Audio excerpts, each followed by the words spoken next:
কিভাবে ধান সিদ্ধ করতেছে দেখেন। এগুলো হচ্ছে আমাদের ওদিকে নাই, এদিকে আছে সিদ্ধ চাউল। আপনাদেরকে একটু দেখাচ্ছি আমি কিভাবে সিদ্ধ করতেছে।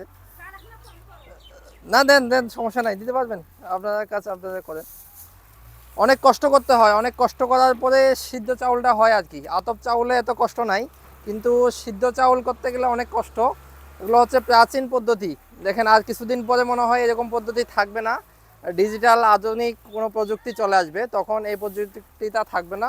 আপনাদেরকে আমি একটু দেখাচ্ছি কাছ থেকে। এখানে ধান দেয়া আছে উপরে দেখেন।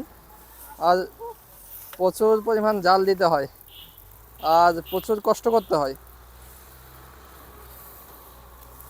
এগুলো এখান থেকে নিয়ে আবার মাড়াই করতে হবে, তখন এখান থেকে চাউল বের হবে। আমরা সিদ্ধ চাউল যেটা খাই, যেটা সবাই বেশিরভাগ মানুষই খায় আর কি, এই সিদ্ধ চাউলের জন্য এগুলো কাজ করা হচ্ছে।